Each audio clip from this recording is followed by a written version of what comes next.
Hey, we've finally got the band back together again, the proper Wednesday wrangle. We've got Liz Storer, the co-host of The Late Debate, here on the desk with me.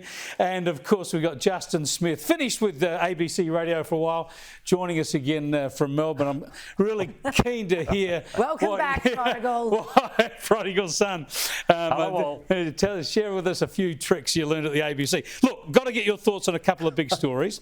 First up, let's remind everybody about Grace Stanke. I met her, I introduced you to her on this program a couple of weeks ago. She's a former Miss America who also happens to be a nuclear engineer, and she's been brought out to Australia to help make the case for nuclear here. She was doing that in Parliament House, Canberra today, and have a look at what she copped to her and her colleagues from Lidia Thorpe.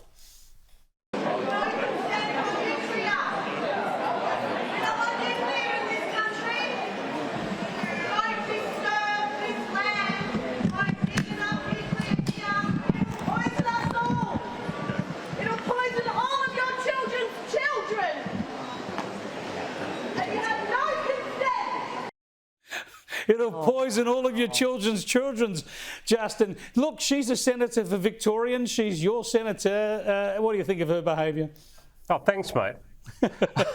Look, it doesn't help, does it? I mean, look, when you carry on like that, what sort of drives me crazy about that is she's got an important voice. The people put her there. She's a senator for Victoria. She's got ample opportunity to do interviews, to speak in the Senate, not stand out the corridor and scream like crazy, because I think what happens when people do that, it looks like the other side's got a better argument.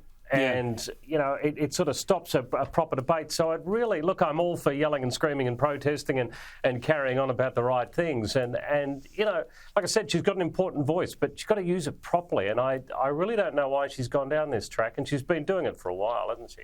Yeah, look, it is embarrassing, isn't it, Liz, because she has a platform. She's a senator, yet she behaves like some sort of a street maniac. Yeah, and this would be something that a lot of people would be interested to going to nuclear for Australia. Okay, let's get into the nitty-gritty. What does that look like? Are we talking about small modular nuclear reactors? Are we talking what are the costings, etc. and so on? Here we have an expert. They've come to see her, and instead you've got this absolute maniac shrieking out in the marble hall. But as we always say of Senator Lidia Thorpe, she is the bride at every wedding. She is the corpse at every funeral. She's the baby at every baby dedication or christening. This woman loves to rock up at other people's events, it doesn't matter what it is, and make it about herself, and she's done it again. She has done it again.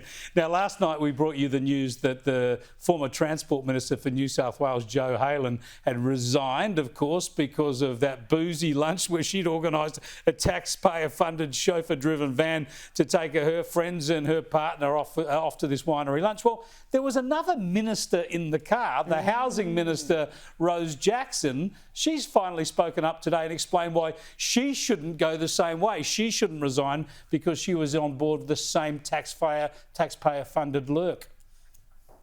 I didn't even know I was going away, certainly didn't know any of the details. Had nothing to do with planning the logistics, had nothing to do with any of the bookings, had no knowledge of any of those arrangements. And yeah, I got in the car as a passenger, obviously with the benefit of hindsight. I probably should have said something. Mate, Justin, she didn't know what she was doing, where she was going, didn't know that this chauffeur-driven car was a government one, even though she has a government one herself. It's just ridiculous. Look, for one, I'll be completely honest here. I'm glad this thing is drawn out for two reasons. One is that I'm a journalist and I like a little bit of chaos. But I think the second thing is we've been talking about it so much. Hopefully this has left a rotting corpse for every other minister, every other state minister that comes along who decides to misuse any vehicle at all. So I think this is just how they could see that. I mean, forget the pub test.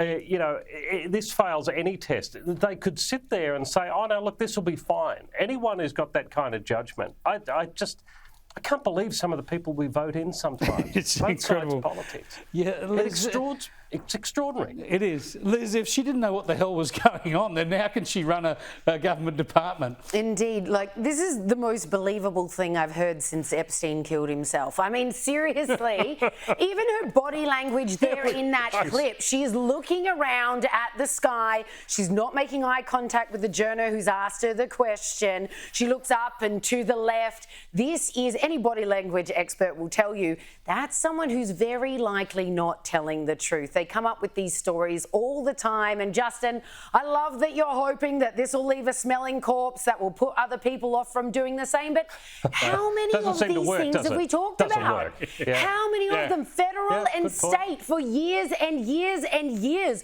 We have these same, oh, what a misuse of taxpayer funds. Yeah. And then the next one rolls around. None of them learn. None of them think they're going to be the ones that get busted. And it just goes to show the opposition don't push on it. Yeah. Well, there is such utter disregard they have for taxpayer dollars. There is such a thing as the corpse flower, of course, that and it attracts all the flies to do the propagation, and that's what the politicians will just be attracted to the corpse flower. Now let's get back to Donald Trump and this astonishing news today. And one of the things he says about Gaza is that he's going to turn it into this incredible Mediterranean paradise. Really, have a look. We have an opportunity to do something that could be phenomenal. And I don't want to be cute, I don't want to be a wise guy, but the Riviera of the Middle East, this could be something that could be so bad, this could be so magnificent. Yeah, it's a big leap from what we see today. I just want to show you, though, some pictures from Lebanon in the 1970s. They used to talk about Beirut and Lebanon being the Riviera of that region back in the day because it was a beautiful beachside resort, lots of hotels and swimming pools and lots of people. I don't think we've got the pictures here, but if we keep going, perhaps we'll see them. But no, we don't. Well, you get the idea. There used to be lots of people sitting around pools drinking things that used to be like the Riviera in Lebanon. Now, to turn Gaza back into that sort of environment, Liz, is a big ask.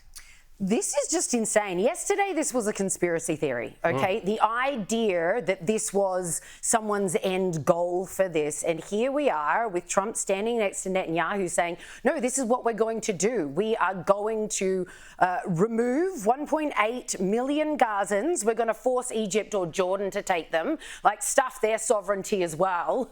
While I've just decided, now that I'm leader of the free world, to annex Gaza and have my way with it. This is, I mean, Western imperialism writ large. Normally we do these things clandestinely. Normally we do, you know, it's all CIA ops and you read about them decades later. Now we've just taken to going, you know what? This is ours. We're going to do whatever the heck we want with it. You surrounding states, you can just suck it up. It is absolutely, I mean, remarkable is an understatement. It's bizarre. I hope he doesn't set his sights on the Mornington Peninsula, Justin. No. Look, I'll tell you how crazy this idea is. Pauline Hanson thinks it's even a bad idea. I mean, even the greatest of Trump stooges in this world, the biggest Trump stooges in this world, think that it's a crazy idea. That's how bad an idea this is. I don't think it's fair. Yeah, never seen anything like it. We will see. I think we're going to be talking about this one for a long time to come. Thanks for joining us, Justin and Liz.